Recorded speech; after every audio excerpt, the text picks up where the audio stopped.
How does that change your leadership outlook in terms of leading people? So what might be absolutely acceptable, the way you phrase certain things or you get them across in a German context or in another international context, might be completely unacceptable here in South Africa, whether you are having really the right leadership approach.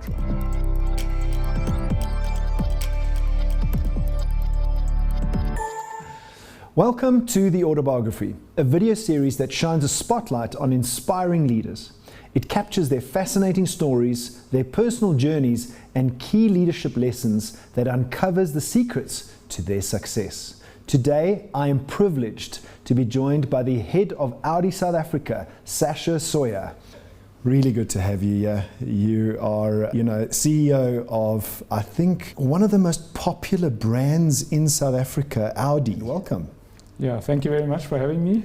I believe that you are training to be a pilot. Well, you're well informed. That's almost perfectly right. I was thinking deeply about becoming a pilot and obtaining my private pilot license here in South Africa, which would offer obviously a perfect opportunity. I'm still in the decision-making process, to be honest, and I had a couple of private lessons, let's say, with a friend who owns a little airplane, a van. I'm sure you know that probably. Yes. And I was flying it for quite a while, and I did well according to him, and we both survived, so I guess it wasn't all bad. But I'm also aware that obviously if you are making the decision for becoming a private pilot, there is a commitment which goes with it. It's not only the money and the time during the training session, but also afterwards you have a commitment. You need to keep yourself up and running. You need to commit yourself to perform a couple of flights every month at least to train your skills, to keep a certain routine. And you need to renew certain licenses, as you may be aware of. So there's more than just obtaining a license. So, I mean, I personally, I'm a recreational pilot. Mm-hmm. I got my first license in 2007. Mm-hmm. And that was in an open cockpit microlight. Wow. And then progressed in 2013 to get a sports pilot's license, which is different to the PPL, I'm sure you know. Allows you to fly a two-seater side-by-side closed cockpit aircraft under 600 kilograms, I believe.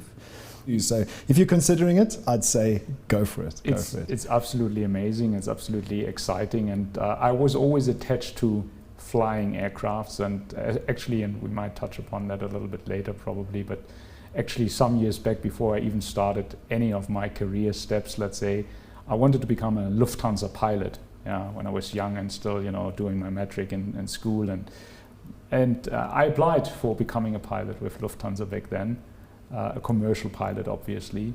That was the big dream, but I failed, I didn't make it, which was a very tough selection process at that time. And so I had to have a plan B back then to say, okay, if I'm not a pilot, I'm not becoming a pilot, what's next? What am I going to do then? Yeah. So you do other things, like you're into fitness. What kinds of fitness are you into? Yeah, I'm trying to keep myself fit and healthy. I like to actually live a healthy lifestyle as much as I can. Sleep enough, catch enough sleep is very important. Drinking enough. Eating well, eating healthy. I try to eat a vegetarian or even vegan whenever I have a chance. Trying to do, cardio fitness. I'm doing Rumble recently, so kind of boxing classes. In is it in called a fun Rumble? way. Yeah, it's called Rumble, but it's basically a boxing class. I do yoga to also stretch myself a little bit and to calm myself down, and especially on Fridays, for example, or over the weekend. Back home in Germany, I like to go skiing also. I'm an avid golfer. I'm an absolute golf fanatic, I would say. I'm sometimes getting crazy about it. So the virus has really bitten me about golf many years back already. But unfortunately, I don't have enough time to play golf. It's a very time-consuming sport. So yeah, I like to stay fit and healthy in many dimensions and many ways. Yeah. So let's get into where you grew up. I'm assuming Germany is going to be the answer. Where did you grow up? Tell us about that kind of like early phase of your life. Yeah, you're right. I'm German by origin. I was born in a small, very beautiful city called Fulda, which is about 100 kilometers northeast of Frankfurt, so really in the center of Germany. That's where I was born, that's where I grew up for most of my life. And it's a beautiful city with lovely outdoors, lovely area, and that's where all my friends, friends lived, and where I went to school, and where I completed school with A-level, metric, as you call it here. And then I went on to study, which was not far away, but also not in Fulda directly. So I studied mechanical engineering. That's my profession actually, per definition. I'm a mechanical engineer, which I completed in bare minimum time back then. So I was pretty young when I completed my engineering degree. I was 23 years old. And it was pretty obvious and pretty clear to me that no one is going to hire such a young engineer. And I wanted to use my age advantage back then further. So I went on studying, and I did my MBA, which I did partly in England, in Sheffield, and then also partly in Hong Kong. So I was already traveling back then to Hong Kong, studying there, doing an internship in Hong Kong. So I was quite adventurous back then in that time. Yeah. And so during your teenage years, I mean, obviously we have dreams. Before you went and studied mechanical engineering, did you have a dream? Did you want to become a mechanical engineer? What was the dream, or was it the Lufthansa pilot?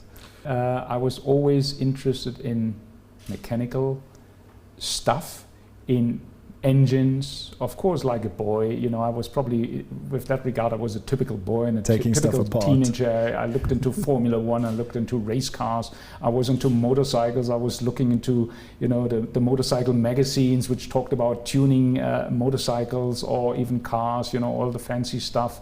So when it comes to this, I would say I was a fairly normal, regular teenager, and in things which rattle, emit a lot of noises, and which stink, I would say, you know, like engines.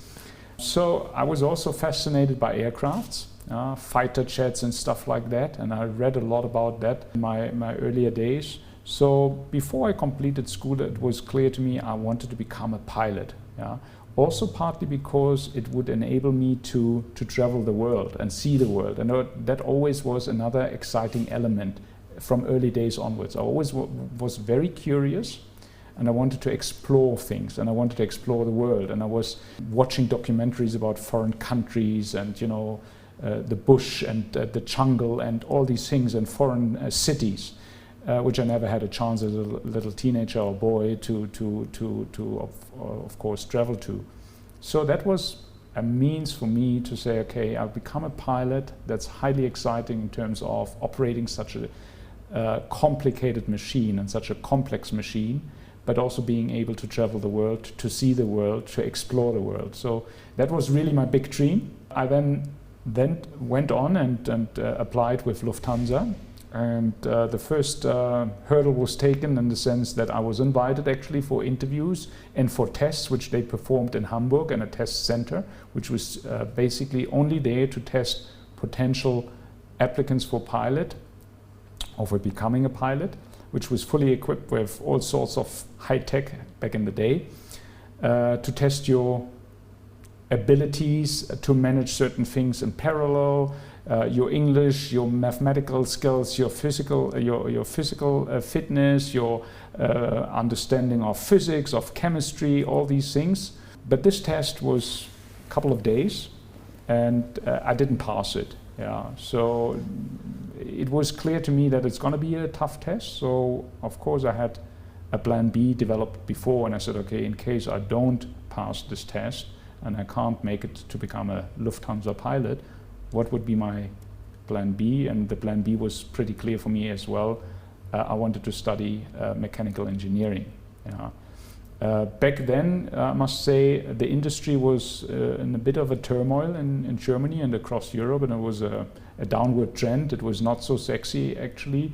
And many of my family members said, why do you want to study mechanical engineering, and that's not the right time, and where you're going to end up, and where you're going to find work, and they were not really convinced of that being the right thing and the right time to do. But nevertheless, I stuck with it. I was convinced that is what I want to do. This was what was exciting to me. And it was fulfilling a little bit of my passion, so to speak. So I went with it, and I was fairly successful, I guess. And when I completed it, I also realized, okay, it's fascinating, it's wonderful, but there's more to it. I also want to be able to understand and learn more about the skills you need to actually sell the products, which as a mechanical engineer you develop and probably the company produces eventually. So I also wanted to understand more about marketing, sales, the financial part of a company.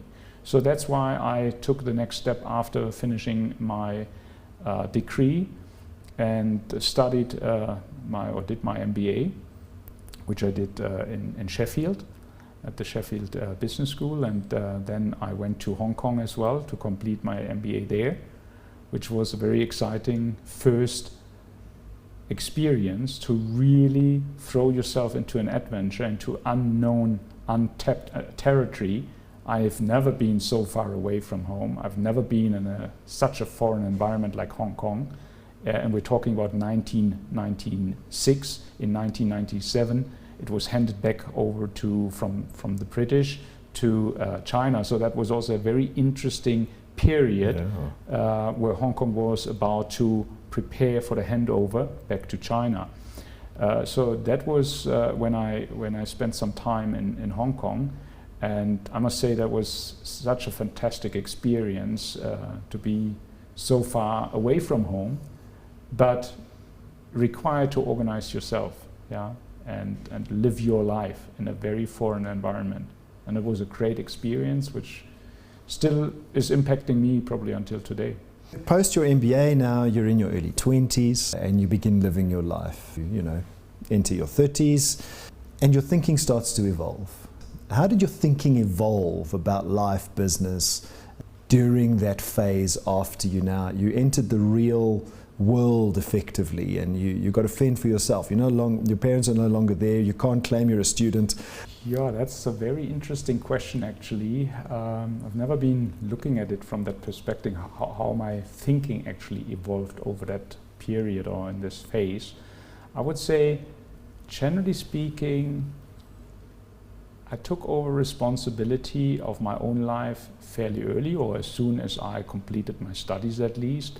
Once I earned my first own money, I also made sure that I started saving money from that point onwards. So what might confuse many people to think about, already your retirement when you're just starting your career by the age of 26, thinking about your retirement and your pension funds already and how to save money and what amount of money you could potentially put aside and where to invest it and how to do that.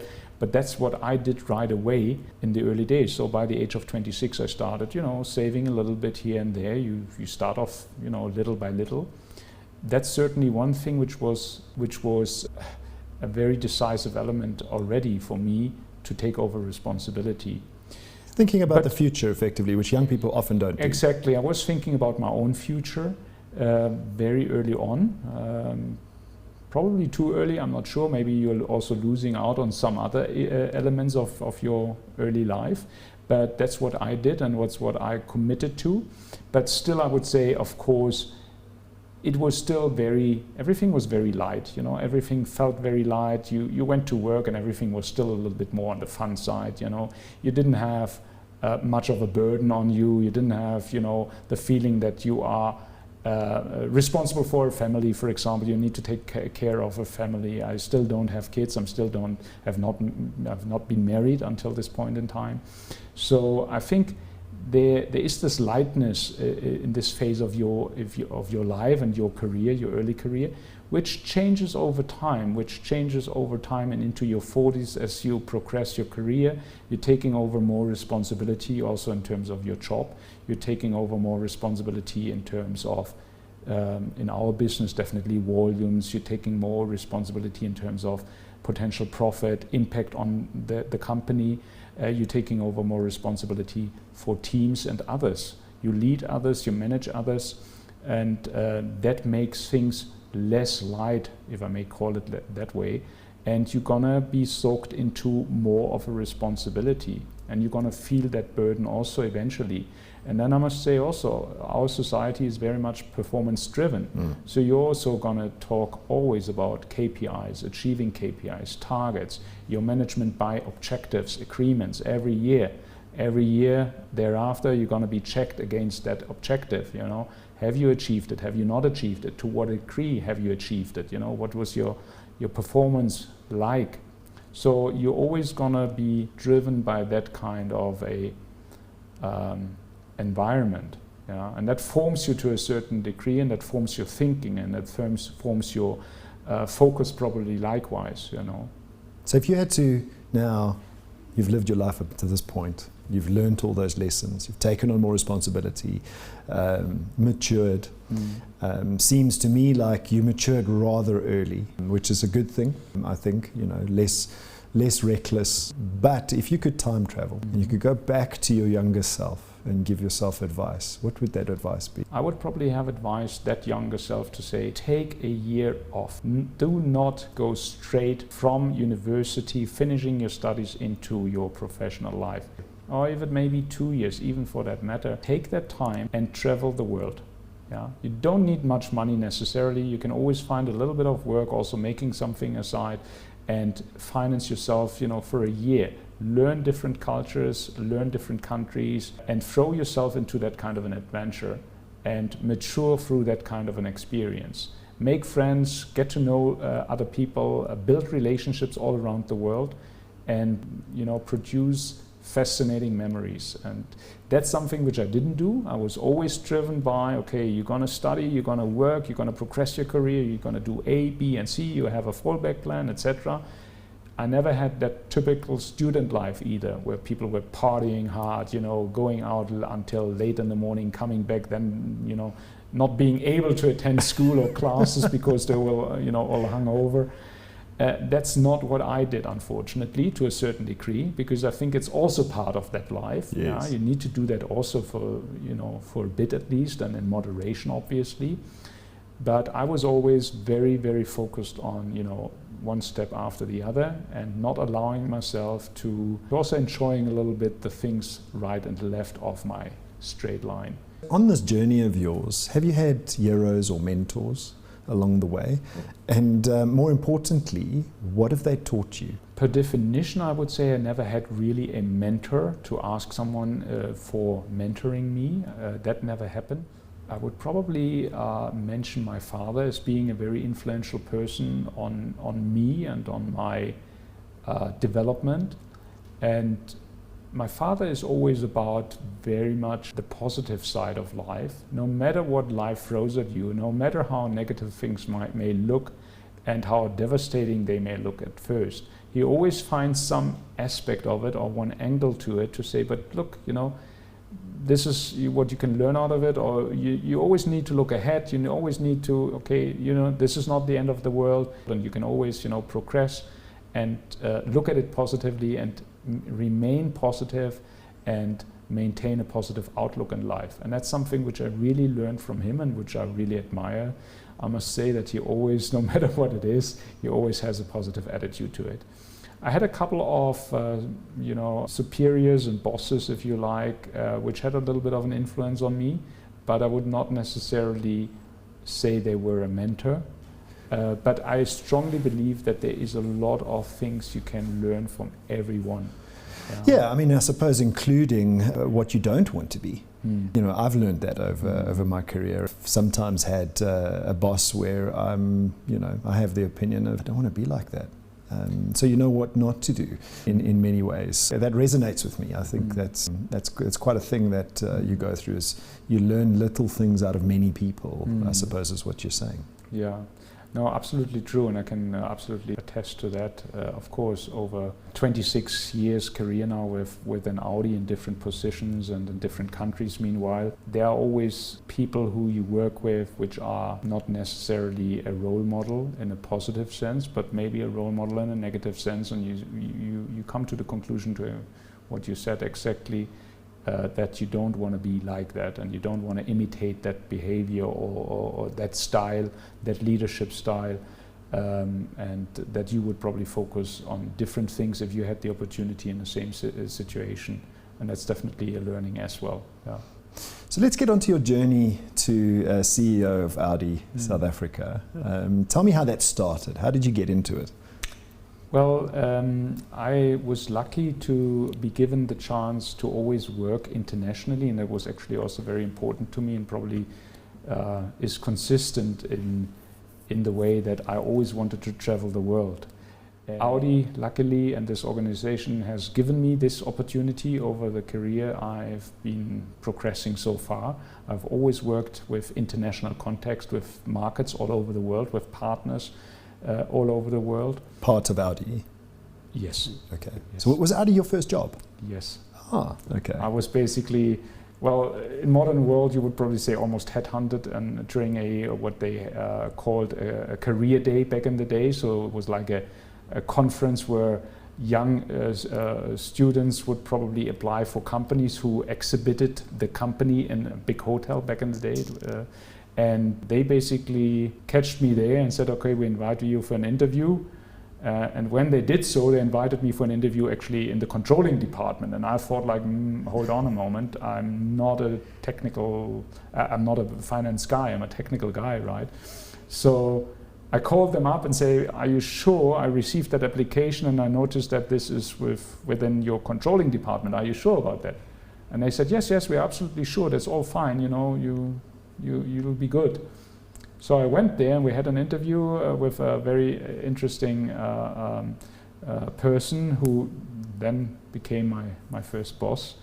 And he convinced me in a very self-confident way that this was the best company to work with, and that I was the perfect candidate for this position.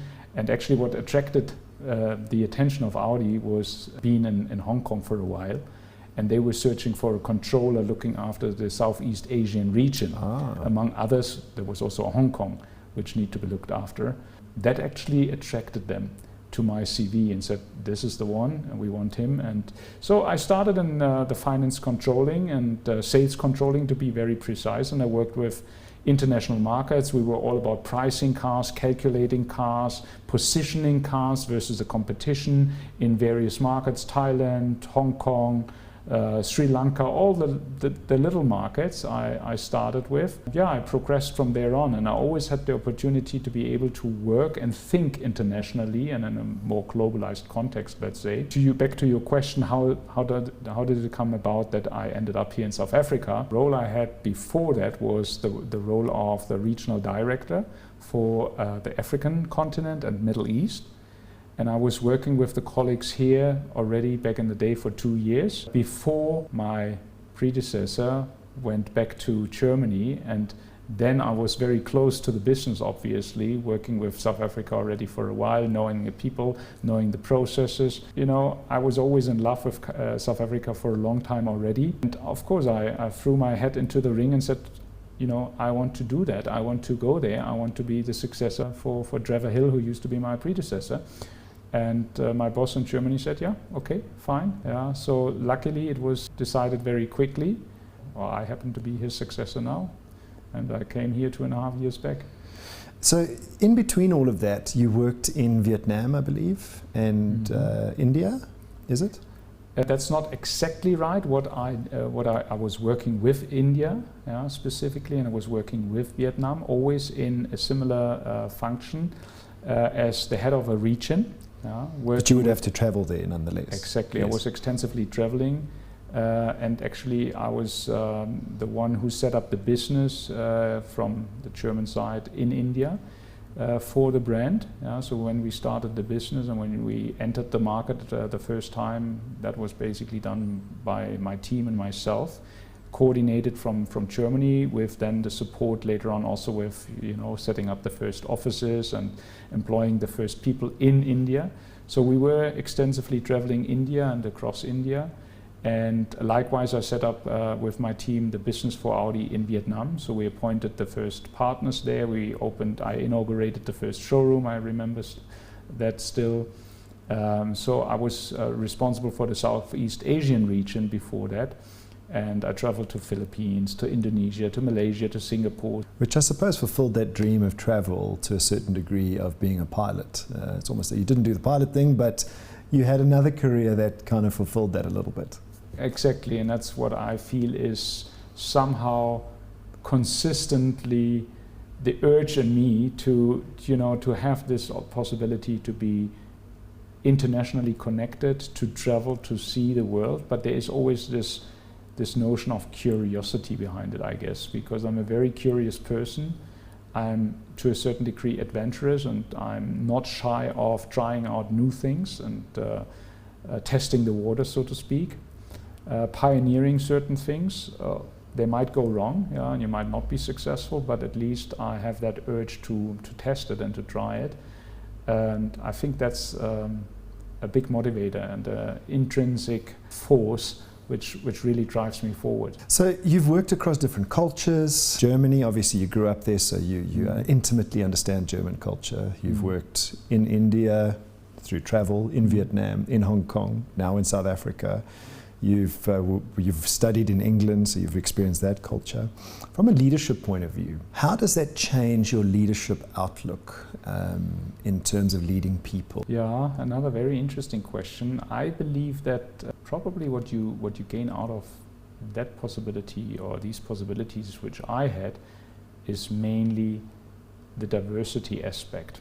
And it also means that you need to adapt quite flexibly to different cultures, to different setups, and working with different teams and different people. You can't, in my belief, there is no such thing like one size fits all. You need to allow yourself also to say, I need to lead differently today in this setup, in this environment, with this team around me, than I probably needed to lead the other day or in another context. So I don't believe that necessarily there's only one kind of fixed approach or construct which defines this is the leadership style and you must apply that and then you're going to be successful. There's not such things like a recipe, a cookbook recipe. That's what makes leadership interesting, right? Exactly. You need to be highly adaptable, you need to be flexible, and you need to have antennas.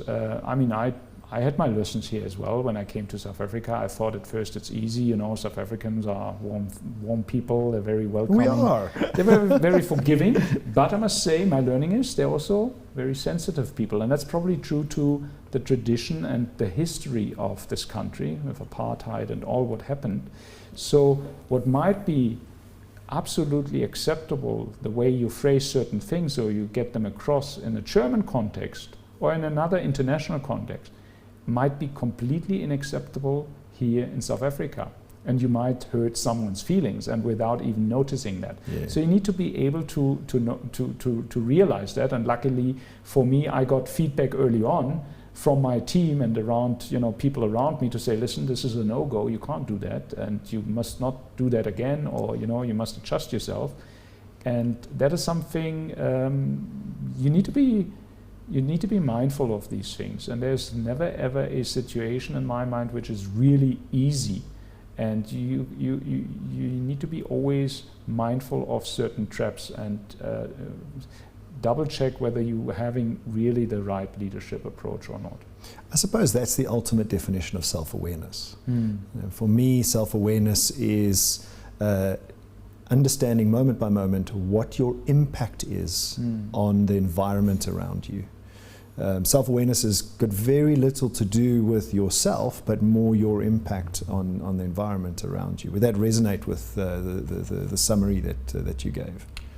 Yeah, I wouldn't describe myself as the perfect self-aware person. Certainly I'm not anywhere close to that, but it's true what you're saying as a summary. That's actually the essence of it, I would say.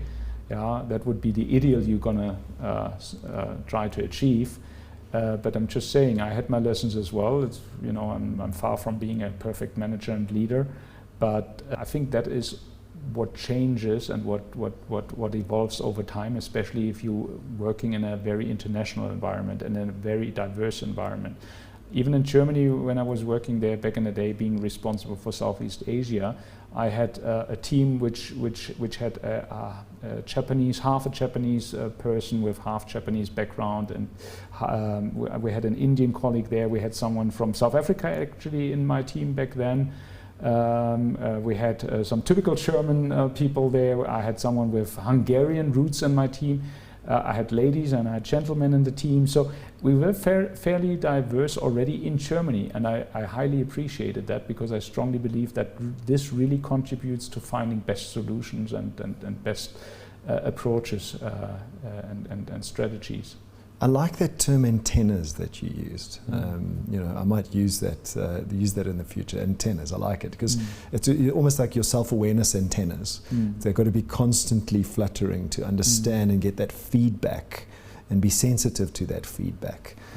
So what's your proudest achievement at Audi so far? There are many nice memories and many nice moments. I would say what makes me proud is success, generally speaking, and very broadly. And that doesn't necessarily mean that it's my success. I know that I'm only part of a team as well, and it's always a team approach and a team success. We win together, we lose together. That's something which we all very aware and which we share in my team. I think everyone shares that idea. We refer to ourselves as being Audianers. Yeah, we call ourselves Audianers in the office. The proudest thing, I think, is to be able to have the entire team aligned for a strategy and for the future of a brand in a market like South Africa. And I think we are deeply aligned, we are very well aligned in what we want to achieve, how we want to go about it. And that in itself is already an achievement, to feel that power, that energy, when a number of people, a bunch of people really drive for the same and strive for the same ambition and for the same target. And that already in itself is an achievement. Without, you know, we're not sure whether we're ever going to be successful on our journey. But I think already having achieved this excitement to see the future of the brand in the same way and believing in that, that's a big achievement already. And I'm fairly proud of that, yeah. So if that is kind of on the proud end of the scale, or you love to see happen, what has been your biggest challenge on the other end? Well, I would say, broadly speaking, also the biggest challenges nowadays in our industry and in modern times are the constraints we are in. Sometimes they are technical constraints, sometimes they are logistical constraints, sometimes they are production constraints. And sometimes there are compliancy and regulatory constraints. Being part of a very big international group, of course it goes without saying that we have a solid corporate governance, a set of rules, compliance, code of conduct, all these things. And you need to obey to them at any given time, and you need to stick to them, and you need to make them your daily routine, and make them become your daily routine and form part of your decision making. But that limits also a little bit the entrepreneurial freedom at times and the entrepreneurial spirit.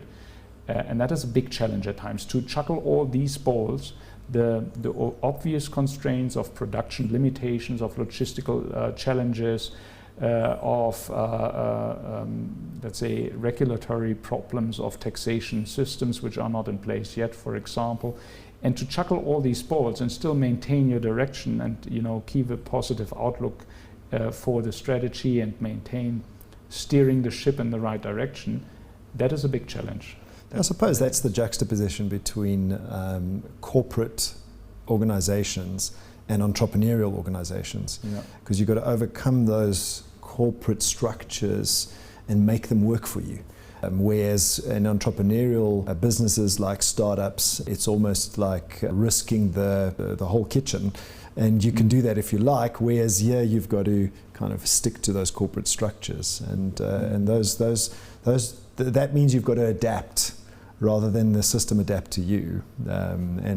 So is that the right analogy? Very much so. I believe you can never fight the system, and you better not fight the system. And you have to adapt to the system. Unfortunately, you will not be able. I will not be able to change the system. Yes. Right? I can make little changes within my given area of responsibility, and I take that responsibility, but I cannot change the system. And as I said, we're part of a big corporate organization, and that is very different to a startup setup where you are a one-man show, or with some buddies you're operating out of a garage. Your decision making is way different, yes, and way quicker probably at times, as opposed to what we have to go through typically when we make decisions, how we document decisions, how we justify certain decisions. The system work for you, because that's effectively what you're describing, is making the system work for you. So let's talk about Audi for a few minutes. What is Audi's plan in 2023? It must be quite difficult for Audi to have this EV outlook and not have the support or government regulation or framework, for lack of a better word, but still bringing cars into the country and selling. So what is your outlook for 23 and 24, given those constraints and the vision for Audi? First of all, I strongly believe in, let's say, the transformation of our industry, and that it has to transform also, given what happens around us in our environment, global warming, given the fact that also this government here in South Africa has signed up for the Paris Climate Agreement, and has taken some, let's say, given some commitment in signing this agreement. I believe that the industry has to transform. Audi on a global level has announced that from 2026 onwards, each and every new car launch will be an all-electric car launch only. So from 2026 onwards in this country and for the Audi brand, we will see an acceleration of more and more EV cars being introduced until probably 2033, 2034. The entire portfolio will transform into EV only. And likewise, step by step, gradually over the same period of time until 2033, 2034, we will see the ICE combustion engine cars, reducing over time. So the question is, and the interesting question is, where is that tipping point going to take place? Where will the combustion engine sales and the EV number of sales cross each other? Or from which moment onwards will the EV cars take over the combustion engine cars? And I think that brings us back to the question, what is the regulatory framework for that, and what is the government probably going to do about incentivizing and supporting that transformation, which is important for the government as well to achieve their Paris Climate Agreement targets, CO2 emission targets.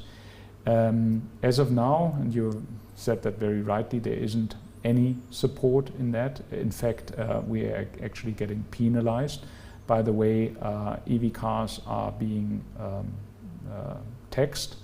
We incur a 25% import duty on EV cars, opposed to preferential rates of 18% for most products coming out of Europe. So there's a 7 percentage point difference already on that level against an EV car. So as of now, there is no incentive scheme in place, but no matter what, we as an industry, we also have to take our responsibility, and we can't wait for the government to take decisions, so we have to move ahead. There are a lot of private players in this game already, I would say, in the broader scheme of things. We have partnered with Critcars and Rubicon, for example, to also work on the charging infrastructure, the public charging infrastructure, to progress that and to show our commitment on the one hand side, of course, but also to enable the EV adoption in this country. And I'm fairly confident that EV cars are going to take over, because whoever has driven an EV car can report back and probably attest to the fact that it's still a lot of fun to driving these cars. There's a lot of performance you get out of these cars, and being a mechanical engineer, and I love engines and everything which rattles and stinks, but still I think that these cars can really give you so much excitement and so much performance, so you don't sacrifice anything in terms of performance, at least. What we have to work on definitely as an industry is, getting the prices right, getting the right products, getting also the right products in the lower end of the market in terms of pricing, affordability, accessibility, and we have to obviously also discuss within our group, and that's where the big benefit lies in our group, What role can Volkswagen play here? Volkswagen is a big player in this country and produces cars here. So when is Volkswagen going to produce an EV car in this country? That is going to contribute a lot to the economy, to job creation again, and to a better environment, hopefully, for everyone in the future. So your partnership with Grid Cars and Rubicon, I've charged my EV at your 150 kilowatt charger in just before Colesberg. And unfortunately, my car is still the first generation EV, and maximum charge capacity is 100 kilowatts at any time. So I couldn't make use of your 150 kilowatt charger at that charging station, but I could get to 100, versus before I could only do up to 60 kilowatts maximum, whereas I could use the 100, which cut down my travel time quite a lot, just having that extra 40 kilowatts, to be able to charge. As a matter of fact, I went into the coffee shop, stood in the queue, got a cup of coffee. By the time I went out, I stood in the sun a little bit, I had a couple of sips of my coffee, and my car was charged. I left, and it was a good experience because the charger was so fast. So what is Audi's strategy with the charging infrastructure? Where do you see the pitfalls, and what problems are you trying to solve? Because let's be honest, 80% of charging of EVs happen at home. I don't charge my car at public chargers very often, only when I do long trips. Last night my car was on 60%. By the time I got home, I charged it overnight. Because of load shedding, I could only get about 20-25% into the car, so I left this morning with about 85% on the car, and got to the office here with 70%. So I'm okay, and load shedding doesn't affect my car at home very much. So I suppose the question is twofold. One, people don't use the public chargers as often as they would use public filling stations because you're charging at home. So how does Audi see that? What are the challenges to overcome in the charging infrastructure still, do you think? First of all, I would like to probably take this opportunity to mention that the infrastructure in this country is actually way better than most people will think it is. Yeah? There are more than 300 charging sites already available in this country as we speak, and they are growing every day.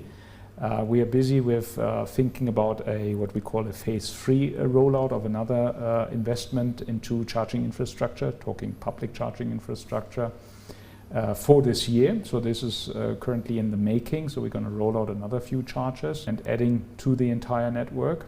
And there will be chargers for every brand, and they will be accessible for everyone. I think when it comes to the obstacles, very obviously there's load shedding, which is a big obstacle, but also it's the power which the grid can supply on a micro level in a grid.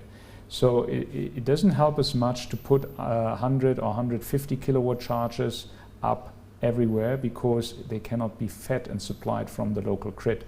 And that's a big challenge, a technical challenge. So we have also supplied one battery pack to one of the chargers, for example, which is an 80 kilowatt charger, just to up the possibility in that area, because the area was good for only, I think it was 40 or something like that as a maximum. But it was clear for us, when people travel a long distance, they want to charge quick, like you described it now. The time it takes to buy a coffee, consume a coffee, and then you want to be up and ready to go again. That's probably around 30 minutes, let's say. That's probably the ideal time you're going to look for. For that you need 100 to 150 kilowatt chargers normally. But the big challenge is that you don't find these places in South Africa easily. So we will have to think about supporting these chargers with battery packs. We will be looking into supporting certain places with solar panels, and investing into supporting them with investments in solar panel infrastructure. These are the challenges, but I would say as we speak there are chargers along all major routes in the country already. They range from, let's say, at least 80 kilowatt all the way up to 150. We have now installed recently a 200 kilowatt charger at the Mall of Africa. At the Mall of Africa. Which also is supported by solar, of course. So these are super fast chargers, but like you said, they are future-proof in the sense that most cars in the market as of now would not be able to even utilize the full capacity of that charger.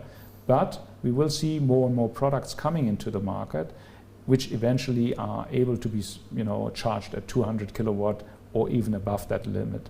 So, which of course will bring down the charging times dramatically. And this is something we're working towards, and first expanding the network and targeting a little bit that myth around that there is no charging in South Africa, which is simply not true. And then also working on the speed of charging. So I mean that's very exciting because a couple of brands have gotten involved in the charging infrastructure over time, and I'm super excited that Audi's now got involved in the charging network. So I've never had an issue charging my car at any time, because usually there's another charger available and that's got power. So I think you're the perfect example of what you said, and your own experience proves that. I mean, 80%, roughly 80%, 85% of charging happens at home. That's what we know from market research in different countries, and South Africa is not much different to other countries when it comes to that. And I think it will change the lifestyle simply. You need to understand as an EV customer or potential customer that your lifestyle is going to change.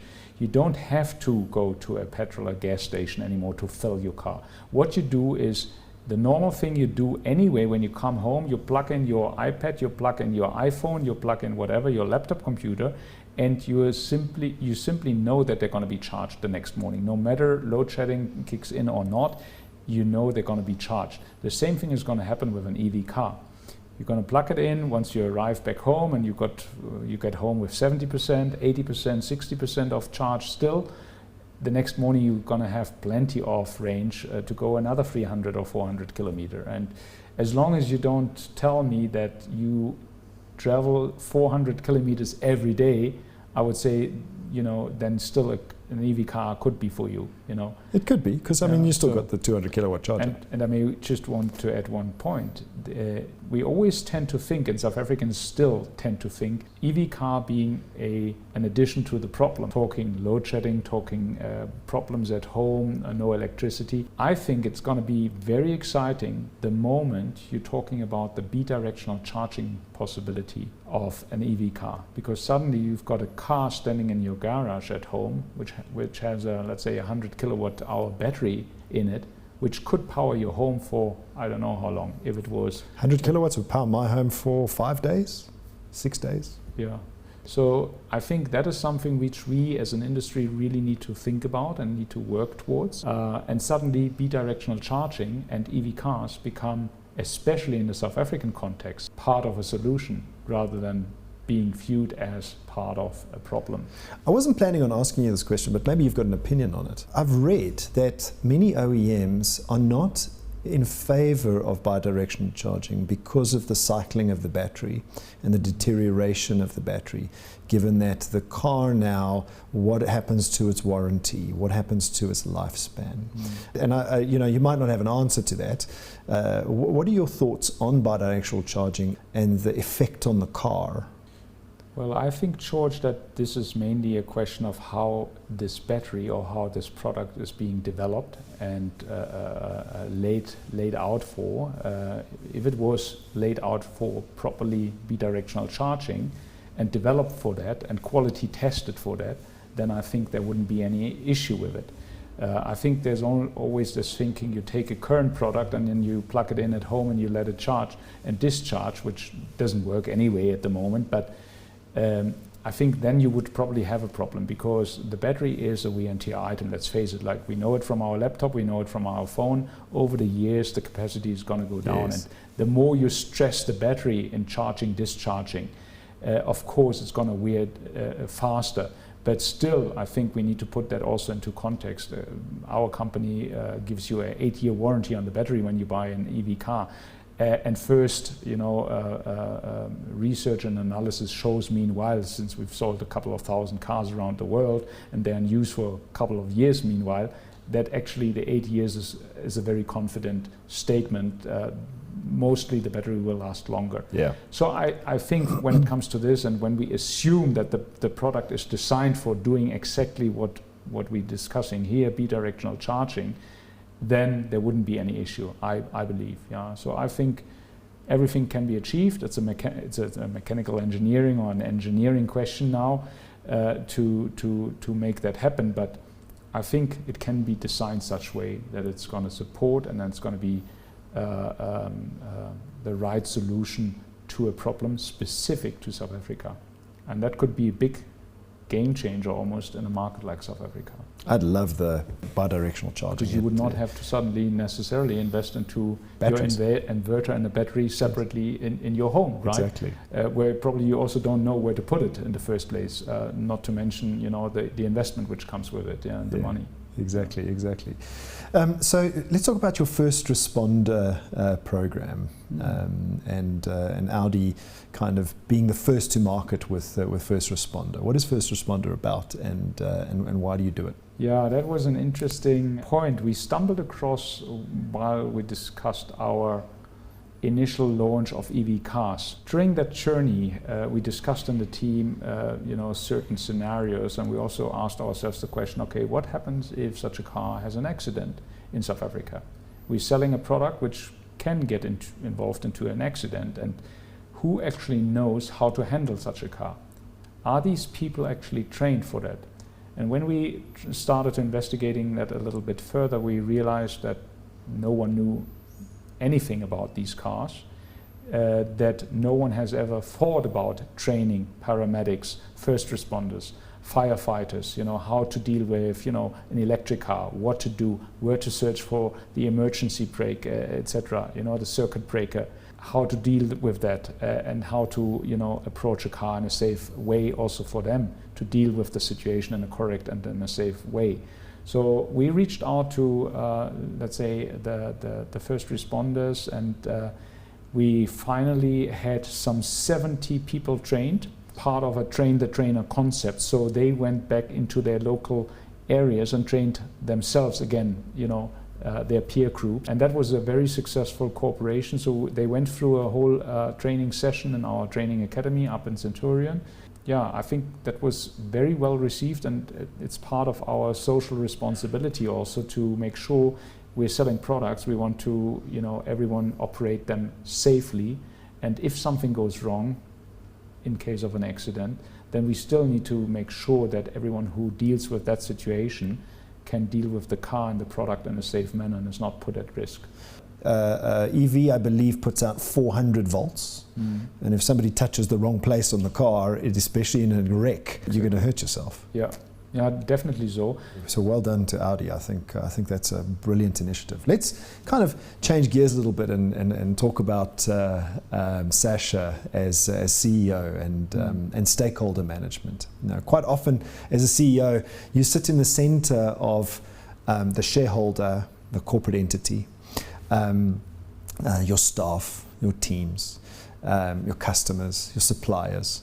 You sit in the center of all that, and everybody's pulling on your time, pulling on needs and wants that they want.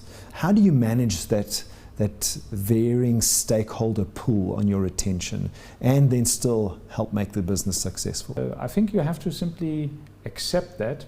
You cannot fight it again. You cannot say, okay, I want that to stop, I want that to go away. You're in it, you have committed to a job. And I think you have to address that in a professional manner and to simply accept it. And I think that is the first step. You need to accept it. You need to be aware of it, first thing. Second thing, once you're aware, you need to accept it.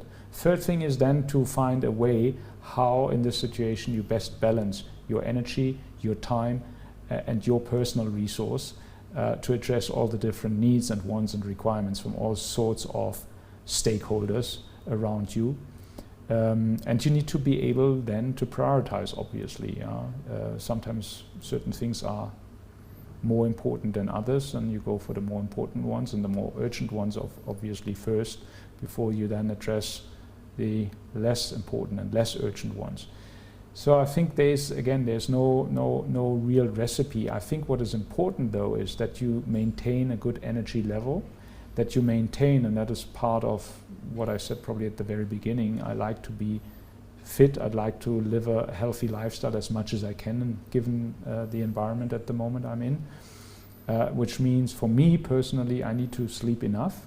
I'm not the one who gets up at 4 o'clock in the morning, I can tell you that. I'm not saying that I'm the superhero who gets up 4 o'clock every morning and then runs 10K first of all and has a cold shower at 6 o'clock and then, I'm not that type of person for sure. I like to sleep enough. Enough for me means 7 to 8 hours. I need enough sleep. Then I'm energized, I'm fit for the day. I like to eat well. I like to stay away from cigarettes and stuff. I never smoked. I drink, of course, alcohol in moderation because I love wine, and I'm in a perfect environment in South Africa for that. And I like to do sports. So to keep to keep your mind relaxed and your body fit, you need to find that balance. Otherwise, you're going to be drained very quickly in such a job. So then that leads me to your routine. Do you have one? Do you structure your day? How much structure is there? And how flexible is it? Now, what is a day in the life of Sascha, the CEO of Audi? Well, my day typically would start around, I would say, 6:30. Yeah, that's when I get up typically, so not super early. My typical routine would be I take a shower, first of all, after getting out of bed. And then, of course, I need a cup of coffee. That's really part of my routine. I can't get going in the morning without a cup of coffee. So that's probably my addiction, caffeine. Yeah, I need a lot of coffee during the day. I drink 3-4 cups a day. And first things in the morning is a cup of coffee. And I have breakfast every morning. I can't leave the house without having breakfast. Typically, I have a bowl of muesli. And then I'm good to go. Yeah, but that is all about it when it comes to the morning routine already. The structure is fairly straightforward, I reckon, because once I reach the office between 8 and 9 o'clock in the morning, I might take the first call already at home.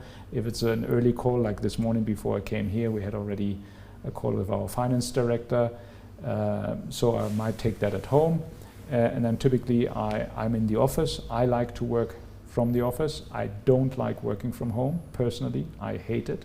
Yeah, I like to be in the office. I've got a proper chair, I've got a proper desk, I've got a printer. You're not the first person in that chair to say that exact thing, and I agree with you. Yeah, so I really can't work from home. That's for me a no-go. I don't like it, and I'm not the one who favors that for me personally. So I come to the office, let's say anytime between 8 o'clock and 9 o'clock in the morning. And then the day is typically planned through, with meetings, a lot of meetings typically, but I also try to always block off a little bit of time here and there in between meetings if I can, to also look after emails, working on presentations, giving feedback, receiving feedback from my team from others. I like to walk around in the office to talk to people a lot, which might annoy some of my colleagues at times probably. But I'm not sitting in my office the whole day waiting for people to come to me. I walk actively, through the office. I have a chat here, I have a chat there, and I get updates here and there. And my door is literally, my office door is literally always open. So also anyone can pop into the office at any given time and have a chat with me. But it's basically meetings the whole day until around 5, I would say, typically. And then, typically it starts, you follow up on your emails, you do your communications, you do your presentations and whatever paperwork you have to do. And typically I would leave office around, last night I left 6:30, sometimes I leave at 7. So this is typically the time when I leave. I come back home. Typically I still follow up on some emails later from home. I try to avoid doing emails or too much of email stuff over the weekend, but there's always, let's say, the need to read a little bit, sometimes to prepare for a Monday meeting already on the weekend. That's also part of a routine, to look and check your emails on a Sunday, for example, Sunday afternoon, to see is there something popping up, what's the first thing happening on a Monday morning, get a little bit prepared for that. What are you reading at the moment? I'm reading not as much as I would like to read. That's also, unfortunately, the reality of the current situation I'm in, or the current job I'm taking responsibility for. But I'm reading a book called Atomic Habits from a gentleman by the name James Clear. I'm about halfway through, I would say. It's a 280 pages or something, if I'm not mistaken. I'm somewhere around 100 pages into the book. It's quite interesting, especially also the introductory story, which introduces the author himself, is quite interesting and captured quite my attention. So that's what I'm reading at the moment, but I'm not a real bookworm, I must say. I'm not reading book after book and after book, but that's what I'm having next to my bed at the moment. That's uncanny, because I'm reading the same book at the moment, Atomic Habits by James Clear. I'm also about halfway through. Okay. I've taken a lot of lessons, chew the meat, spit out the bones from the book so far. So very finally, what would be leadership advice you would give, given your experience, your current role, and maturing in your role? What would the leadership advice be to any young leaders out there that might be watching this video and thinking to themselves, I want to be like Sascha? What would your leadership advice be? Well, to hold true to what I said earlier, I would probably say there is not a single piece of advice, because there's no cookbook recipe which you just need to follow and you become a perfect leader. It's all about adaptability, flexibility, mindfulness, and probably also a good portion of self-awareness. But one thing for sure I would probably advise everyone who talks about being a leader or wanting to become a leader. I think the thing which sets a leader apart from a manager in my mind is very much the fact that a leader should always be concerned, and far more concerned, about the future. He should be operating in the future. All his thinking should be far more centered around the future than about the current situation and managing problems on the day, because that's management. The leader needs to lead into the future, needs to lead and guide a team towards the future, ensure that the company is future-proof, that the right decisions are being taken today, and that the whole team is on that journey together as a team towards the future. So the leadership for me is very much about being concerned about a future and the future, and to manage this future. That's been absolutely fascinating, Sascha. Thank you so much for being here, and I've really enjoyed the chat. And keep doing what you're doing at Audi, and I'm pretty sure Audi is going to go from strength to strength. Thanks so much. Yeah, thank you very much for having me. It was a pleasure chatting to you, and I enjoyed it likewise. Thank you very much.